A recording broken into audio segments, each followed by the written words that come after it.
De quoi on va parler dans Pachenko Édition? Parce que le principe, vous l'avez compris, c'est, et vous avez vu passer le logo, de semer des cœurs. Ok, c'est bien. Et puis, la baseline de Pachenko Édition, ce sont des livres qui mettent des milligrammes d'amour en plus dans la vie. Et ça, d'un coup, ben, ça réduit un petit peu le champ de notre action. L'idée, de trouver une ligne éditoriale, c'est de se dire, tiens, qu'est-ce que, en tant qu'éditeur, nous avons envie de poser dans ce monde? Il suffit de passer dans une librairie et vous voyez qu'il y a une pléthore assez hallucinante de livres. Il y a des centaines de milliers de références, d'une part. Et puis, comme vous le savez, chaque année, à la rentrée littéraire de septembre, environ 800 nouveaux romans sont publiés. Ils n'auront pas tous, évidemment, un large succès. Ceux qui ont un succès en auront encore plus. Mais ces romans, eh bien, quand vous voyez, il y a des collections noires, par exemple, eh bien, ce sont des collections qui ne font que des romans noirs. Il y a des éditeurs qui ne font que des livres de poésie ou des essais. Il y a des éditeurs qui font des livres d'art ou bien des livres photographiques. Il y a des éditeurs de bande dessinée. Donc, dans cette pléthore de propositions, qu'est-ce qu'on avait envie, nous, d'apporter au monde? Parce que l'idée, et ça ce sera la même chose dans chaque livre édité chez Pachenko Édition, c'est qu'est-ce qu'on peut apporter au lecteur dans toute ma vie. Donc là, moi, pour l'instant, j'ai écrit 39 livres dans ma vie, de la première ligne du premier livre à la dernière ligne du dernier, il y a un truc que vous allez retrouver dans chacun, c'est je suis au service du lecteur. L'idée n'est pas tellement de me faire mousser, l'idée c'est de prendre le lecteur par la main, hein. À la base, j'ai écrit des livres d'informatique, donc pour des gens qui connaissent rien aux ordinateurs, et puis j'ai écrit des livres de développement personnel pour aider les gens à mieux se comprendre, mieux fonctionner avec les autres, par exemple, des livres de management, et maintenant j'ai l'occasion de remplir mon rêve et d'écrire des romans, et la même chose, quand on écrit un roman, l'idée c'est il y a deux grandes thématiques. La première, c'est un bon roman. C'est un livre où le lecteur a chaque fois envie de tourner la page.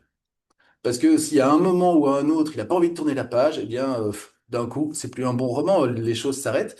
Et puis après, évidemment, pour ça, il faut créer une forme de tension qui fait que, on va aider à tourner la page en mettant des choses qui se passent, peut-être en mettant des anecdotes, peut-être aussi en ouvrant ce qu'on appelle des boucles de Zeigarnik, genre, s'il savait ce qu'il attendait, et puis parler d'autre chose, ça permet de garder l'attention, la tension.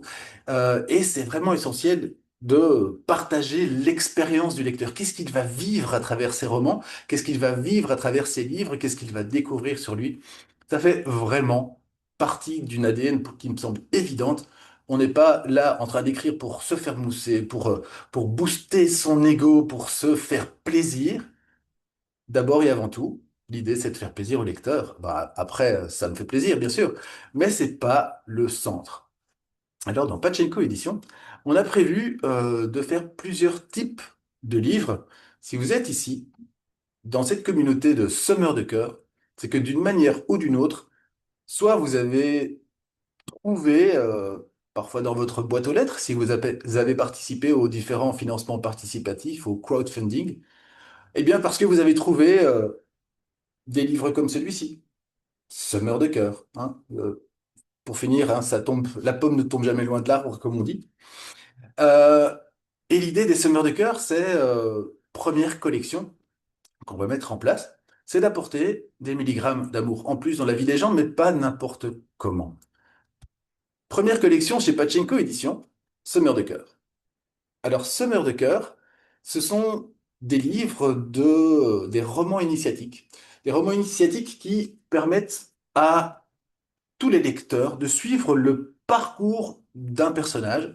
Alors, dans les Semeurs de cœur, on a posé le cadre, et ça se passe toujours là, donc c'est une série de personnages. Le cadre, c'est le Grand Nord, les forêts du Grand Nord au Québec en 1880.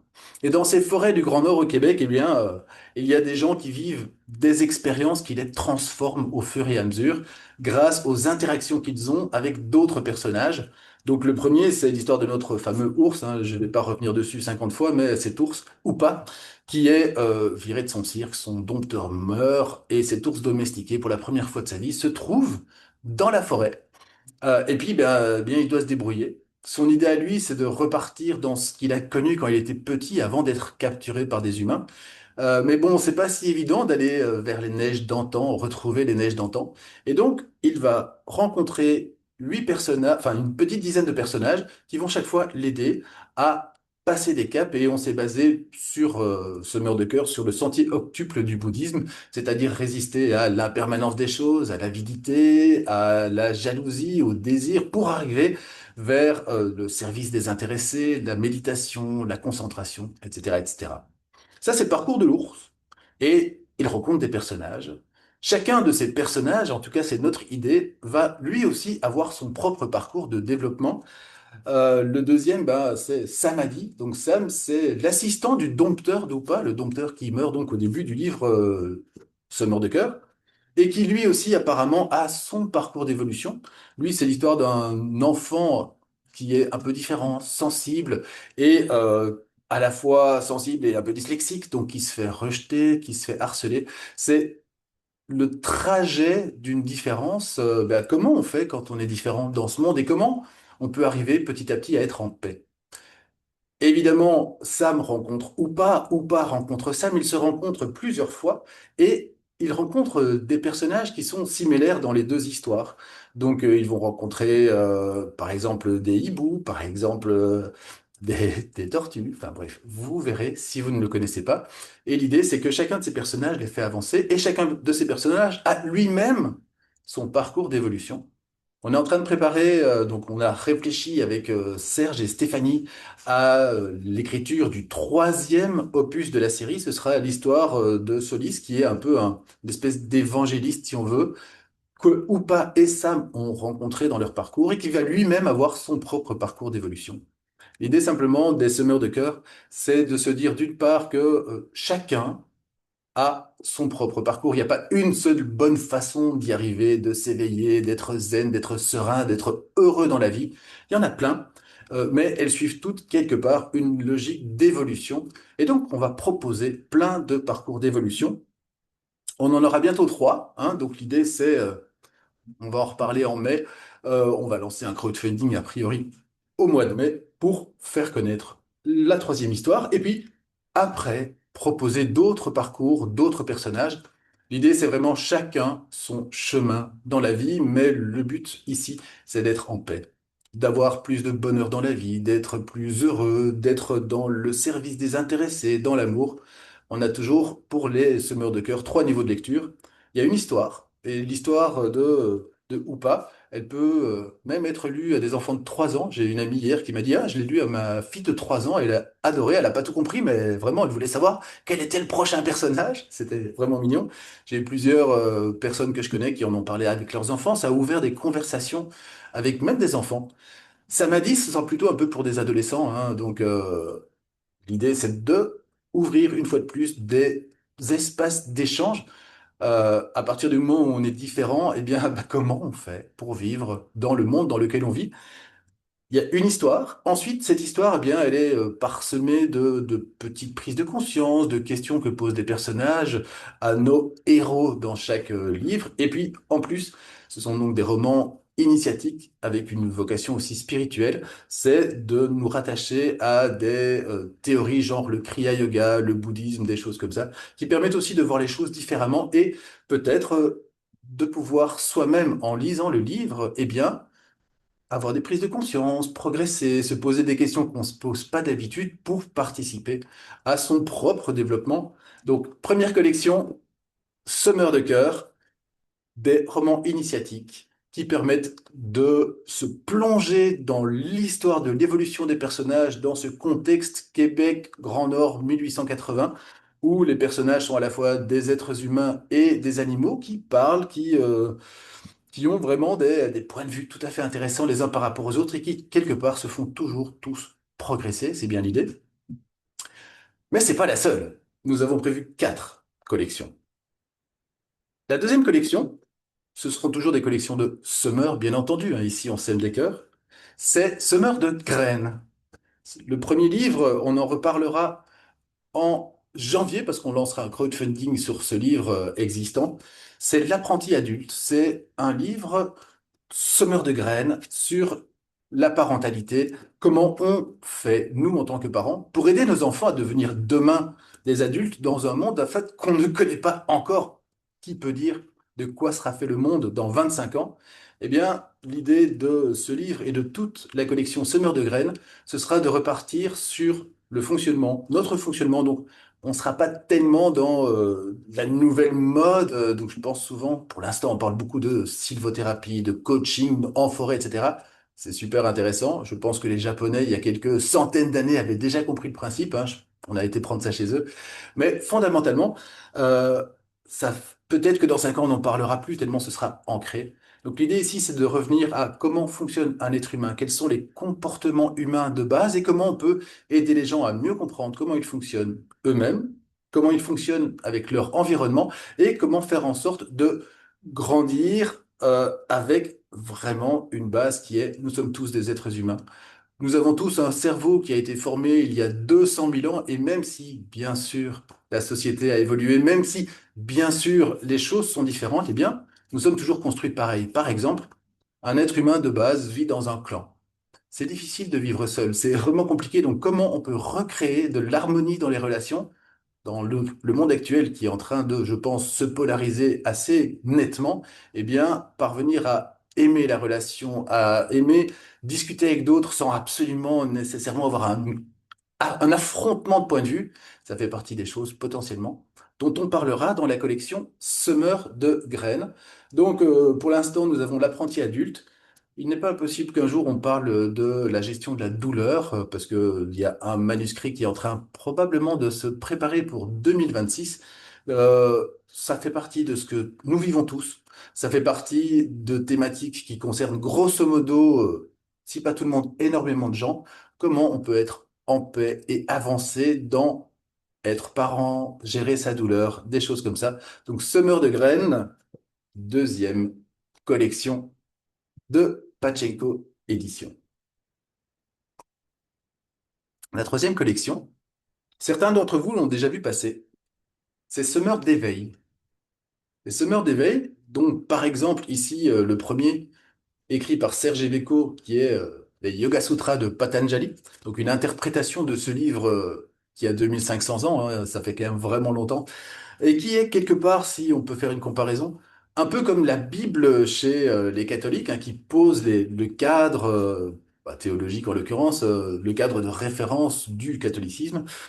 Les Yoga Sutras, écrits il y a 2500 ans par Patanjali, posent le cadre du yoga, c'est-à-dire toute la théorie de l'union de soi par rapport à soi-même, par rapport à l'univers. Je vous laisse le découvrir. L'interprétation de Serge est vraiment très intéressante et dans ces collections Semeurs d'éveil, on va trouver des livres qui permettent d'intégrer dans notre vie plus de sagesse, plus d'amour vraisemblablement également, en proposant des parcours d'évolution. Et les parcours d'évolution, cette fois-ci, ce sont des gens qui ont vécu ces parcours-là. Donc Serge pose ici les Yoga Sutras, c'est-à-dire une manière d'arriver à l'éveil. Donc, pour info, les Yoga Sutras, c'est 195 sutras, sourates, versets, aphorismes, vous prenez ça comme vous voulez, qui permettent, c'est comme un escalier pour qui mène à l'éveil. Donc, Serge les a interprétés et ça fait partie de graines d'éveil, bien entendu, qu'on peut semer. Si tout se passe bien, le deuxième parlera d'un art martial qui a été créé par quelqu'un qui a une vie de fou et je me réjouis de l'écrire s'il y a moyen, ou en tout cas de participer à sa publication, qui a une vie incroyable et qui a développé un art martial pour apporter plus de paix dans le monde. Et rien que ce postulat-là me semble vraiment intéressant, et là, ce sera l'histoire de sa vie.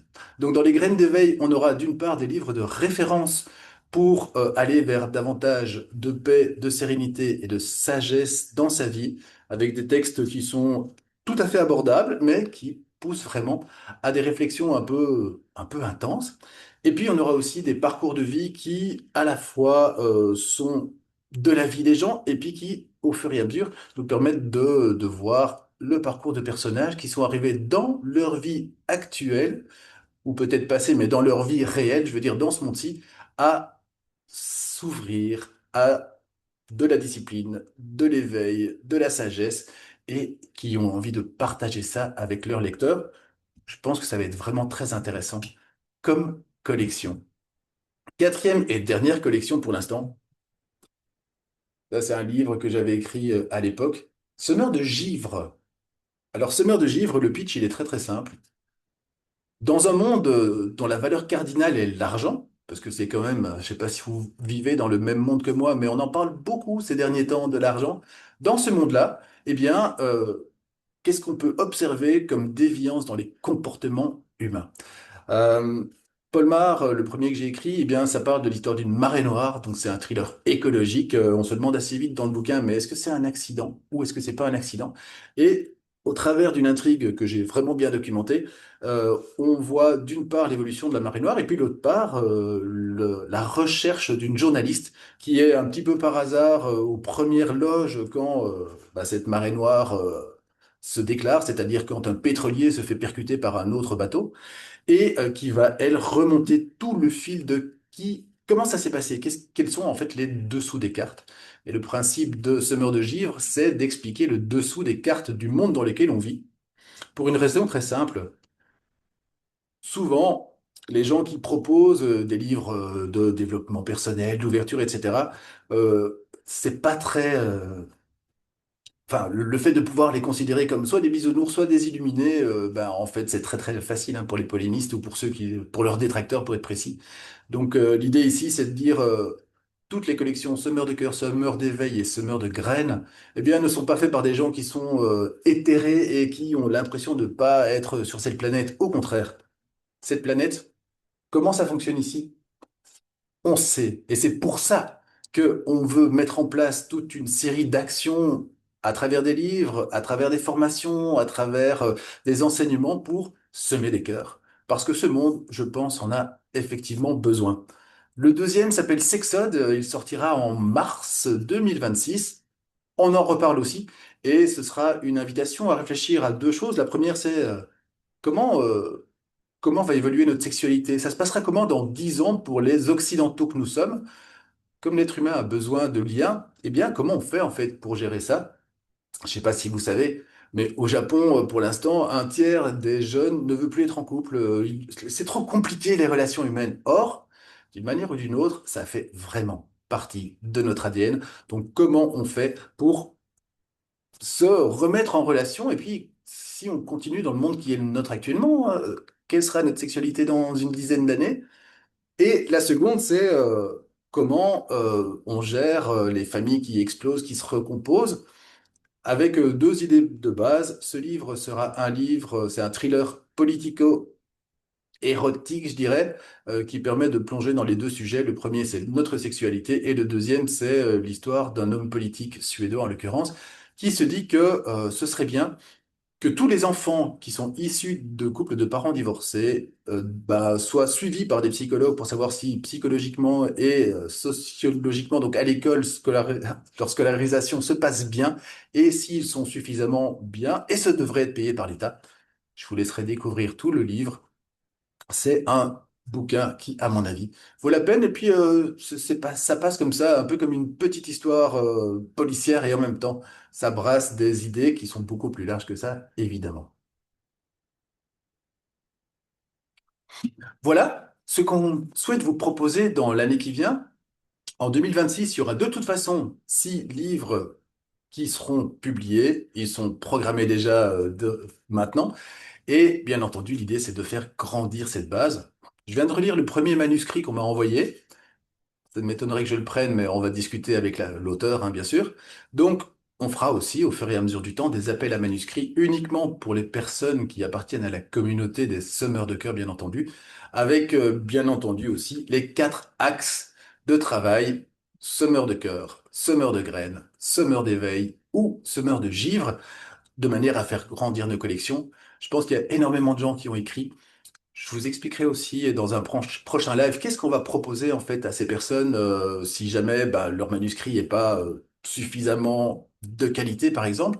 Il y a moyen de faire beaucoup de choses pour aider les gens à écrire des livres à partir du moment où Ils sont là pour semer des cœurs, ils sont là avec leur cœur, et puis ils correspondent aux collections qu'on a envie de mettre en place, et puis aussi au fait que pour l'instant, plus que 10 par an, ça va être un petit peu compliqué parce que l'idée aussi, c'est de nous poser sur notre communauté, de semer des cœurs ensemble et puis d'éviter, par exemple, le gaspillage de papier, d'éviter, par exemple, tout le circuit habituel. On en reparlera parce que quand on est un petit éditeur, quand on arrive dans la piscine avec tous les grands, c'est un peu comme le petit poisson qui arrive dans une piscine avec des requins. Il va falloir qu'il trouve un plan pour survivre hein, d'une manière ou d'une autre et puis surtout pour rayonner. Est-ce qu'un petit poisson peut transformer des requins? C'est pas sûr, mais je pense que ça vaut de toute façon la peine d'essayer. Est-ce que tout ceci vous pose l'une ou l'autre question? Euh, je serais bien intéressé, en tout cas, de savoir si vous en avez. Bonjour Marine, bonjour Anne-Catherine. Bah, ça fait 21 minutes que j'ai pas dit bonjour, j'avoue. Salut Ludivine, j'espère que vous allez toutes et tous bien. Ma question pour vous aujourd'hui est la suivante. Il y en a plusieurs. La première, c'est qu'est-ce que ça vous inspire? Semeur de cœur, semeur de graines, semeur d'éveil, semeur de givre. Ça vous inspire quoi? Qu'est-ce que vous verriez, deuxième question, comme livre dans ces différentes catégories? Qu'est-ce que vous aimeriez lire? Quels sont les sujets? Et là, je parle spécifiquement pour semeur de graines et semeur d'éveil. Donc, semeur de graines et semeur d'éveil. Quelles sont les thématiques qui vous intéresseraient?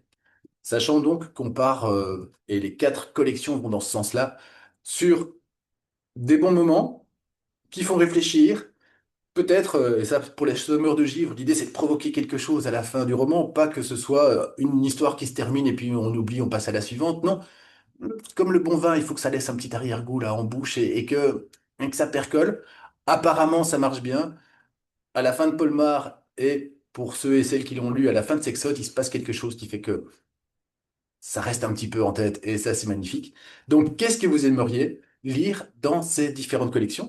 Est-ce que vous avez d'autres idées de collection? Troisième question. Elles sont les bienvenues. Bon, on ne peut pas tout faire, mais qu'est-ce qui vous, semeur de cœur, semeuse de cœur, vous touche, vous donne envie d'aller lire et de partager des bonnes paroles autour de vous? L'idée d'une communauté, c'est de s'étendre de manière organique, de s'ouvrir vers l'extérieur et de proposer, de semer des graines de vie, des graines tout court, des graines d'amour, des graines de sagesse, des graines d'éveil, des graines de givre, c'est bien aussi, pour faire en sorte que, bien, autour de nous, il y ait cette, enthousiasme, cette chaleur, cette convivialité.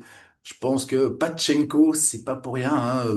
Tout à l'heure, j'en discutais avec Marine qui me disait, bah oui, bah c'est basé sur moi et les gens qui m'entourent. Donc c'est vraiment l'idée de faire grandir ce cœur, cette convivialité, cette bonne humeur, faire en sorte en fait que ce monde aille un peu mieux. C'est vraiment fondamentalement le sens de notre action. C'est poser des milligrammes d'amour en plus partout où on peut, parce que je crois le monde en a besoin.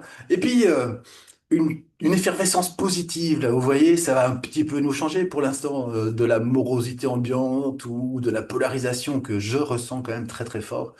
Donc, qu'est-ce que nous pouvons faire ensemble? Voici les collections que je vous propose. Qu'avez-vous en tête? Qu'aimeriez-vous lire?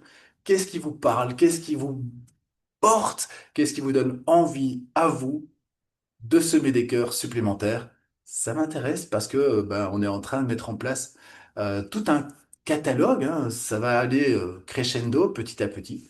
Et puis, comme je vous ai dit tout à l'heure, on fera certainement des appels à manuscrits. Donc réfléchissez, vous auriez envie de parler de quoi bientôt? Qu'est-ce qui vous branche? Euh, Gestion de la douleur, ça fait partie des choses qu'on a envie. Inclusion, ça fait partie des choses qui nous branchent aussi. Un prochain semeur de cœur, c'est possible. Bref, c'est assez ouvert. On est en pleine réflexion, on est en train de poser les choses. Mais la ligne éditoriale de Pachenko, elle est claire. Semer des cœurs, mettre des milligrammes d'amour en plus dans la vie à travers des romans initiatiques, à travers des livres pratiques qui permettent, en partant du comportement actuel des gens, de les faire évoluer pour qu'ils aient une vie plus chouette, avec du sens, avec moins de stress et d'anxiété, par exemple, en sachant, en fixant des caps. Sommeur d'éveil, eh bien, ça, je pense que ça va de soi, c'est pour aller vers davantage de sagesse et de paix dans sa vie. Et puis, semeur de givre, pour un peu faire le côté électrochoc, profiter de chouettes thrillers et, à partir de là, se poser là aussi des bonnes questions sur bah, comment fonctionne la société, qu'est-ce que j'ai envie de faire différemment que ce qu'on me propose. L'idée, c'est jamais de cracher dans la soupe. On vit ici, aujourd'hui. L'idée, c'est d'aller vers davantage d'amour pour soi, d'amour pour l'autre, d'amour pour la relation avec l'autre, d'amour pour bah, la société telle qu'elle nous est proposée aujourd'hui, parce qu'on vit dedans, c'est comme ça, et d'amour pour la vie en général. Par rapport à la société, c'est pas toujours facile et parfois c'est confrontant, mais en même temps, qu'est-ce qu'on peut en faire de mieux? Qu'est-ce qu'on peut tirer de mieux de ce qui nous est proposé aujourd'hui? Souvent, quand je parle du stress, vu que c'est quand même ma spécialité, un des trucs de base que je dis, une des idées préconçues de base, c'est le stress est une maladie de notre siècle. Et quand on voit comment ça se passe aujourd'hui, quand on voit comment les gens sont quand même relativement anxieux, on ne sait pas ce qui va se passer demain, et on nous propose des trucs qui nous font un peu peur à tous les niveaux, c'est comme ça. Je rappelle quand même ceci. Le stress est une maladie de notre siècle est une phrase qui contient deux erreurs. D'une part, c'est pas une maladie. C'est un mécanisme de défense de notre organisme face à un danger, quel qu'il soit. Et ensuite, c'est pas de notre siècle. Euh, le stress, ça a toujours existé chez l'être humain. Quand on était homme des cavernes, on en avait, ça nous permettait de survivre. Alors, je ne sais pas si vous auriez préféré vivre à l'époque romaine, ou bien au Moyen Âge, ou bien à la Renaissance, ou bien au 19e siècle pendant Germinal. Aujourd'hui, dans nos vies, en 2025, il est 2026 bientôt, est ce qui est.